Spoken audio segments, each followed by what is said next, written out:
بسم اللہ الرحمن الرحیم۔ غصہ دور کرنے کی عارضی تدبیریں حدیث کی روشنی میں۔ غصے کو بھگانے اور دبانے کے واسطے مختلف تدبیریں احادیث میں آئی ہیں۔ ان میں سے ایک تدبیر یہ بھی ہے کہ غصے کے وقت آدمی تعوذ پڑھے، یعنی اعوذ باللہ من الشیطان الرجیم پڑھے۔ اعوذ باللہ کا مطلب یہ ہے کہ شیطان مردود کے شر، اس کی برائی اور اس کی شرارتوں اور برائیوں سے میں اللہ رب العزت کی پناہ میں آتا ہوں۔ اس لیے کہ آدمی کو غصے میں مبتلا کرنا یہ شیطانی وسوسے کے نتیجے میں ہوتا ہے۔ جب آدمی اللہ کی حفاظت اور پناہ میں آئے گا تو شیطان کے اثر سے غصے کے جو آثار اس کے اوپر پیدا ہوئے تھے وہ انشاءاللہ دور ہو جائیں گے۔ ایک تدبیر تو یہ بتلائی ہے۔ دوسری تدبیر احادیث میں آئی ہے کہ آدمی کو اگر غصہ آ جائے اور وہ کھڑا ہے تو بیٹھ جائے، یا بیٹھا ہو تو لیٹ جائے۔ اس سے بھی فوری طور پر غصے کا زور ٹوٹ جاتا ہے۔ ایک ترکیب یہ بھی آئی ہے کہ آدمی وضو کر لے، وضو کی وجہ سے بھی غصہ چلا جاتا ہے، ٹھنڈا ہو جاتا ہے۔ اس لیے کہ غصے کی حالت میں آدمی کے سوچنے سمجھنے کی صلاحیت تھوڑی دیر کے لیے رخصت ہو جاتی ہے، اور اس حالت میں آدمی ایسی حرکتیں کر ڈالتا ہے کہ بعد میں خود اس پر ندامت اور پچھتاوا ہوتا ہے۔ اس لیے کہ آدمی کو غصے سے بچنے کے لیے جو تدبیریں بتلائی گئی ہیں ان کو اختیار کرنا چاہیے۔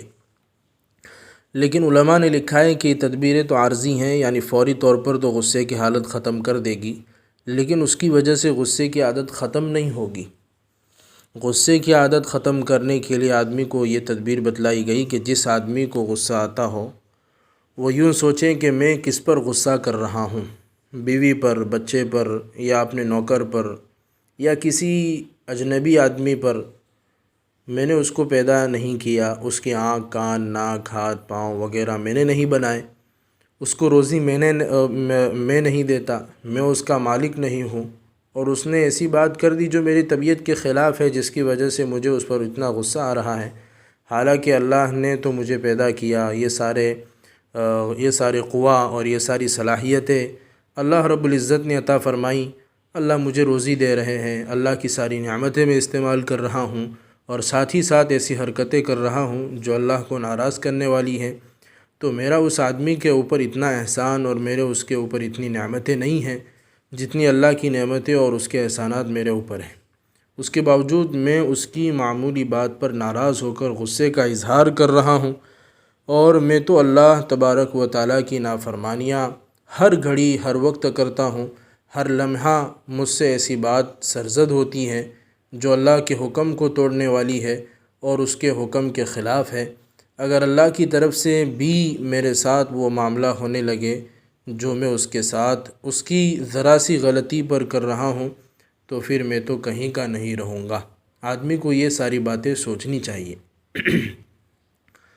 حضرت ابو مسعود انصاری رضی اللہ تعالیٰ عنہ کا قصہ ہے کہ وہ ایک مرتبہ غصے میں آ کر اپنے غلام کی پٹائی کر رہے تھے۔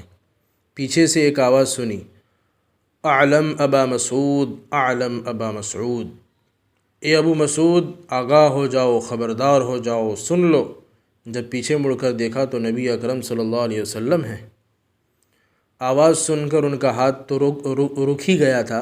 آگے حضور صلی اللہ علیہ وسلم نے فرمایا، للہ اقدر علیک منک علیہ، اے ابو مسعود تم کو اس غلام پر جتنی قدرت حاصل ہے، یعنی تم اپنی قوت اور قدرت کی وجہ سے اس پر اپنا غصہ جتنا نکال رہے ہو، اللہ رب العزت کو تم پر اس سے زیادہ قدرت حاصل ہے۔ اگر اللہ کی طرف سے تمہارے ساتھ وہی معاملہ ہونے لگے جو تم اس کے ساتھ کرتے ہو تو سوچو آخر کیا انجام ہوگا۔ ابو مسعود انصاری رضی اللہ تعالیٰ عنہ فرماتے ہیں کہ میں یہ سن کر لرز گیا۔ فوراً میں نے کہا، یہ غلام اللہ کے واسطے آزاد ہے، یعنی مجھ سے یہ کوتاہی ہوئی، اس کی تلافی میں نے یوں کی کہ اس غلام کو آزاد کر دیا۔ تو حضور صلی اللہ علیہ وسلم نے فرمایا کہ ابو مسعود اگر آپ اس کو آزاد نہ کرتے تو جہنم کی آگ تمہیں اس حرکت کی وجہ سے اپنی لپیٹ میں لے لیتی۔ صحیح مسلم میں یہ روایت ہے۔ تو بہرحال یہ غصے کی عادت کو دور کرنے کی دائمی تدبیر یہ ہے کہ آدمی روزانہ یہ سوچتا رہے، یہاں تک کہ یہ فکر اور سوچ اس پر غالب آ جائے۔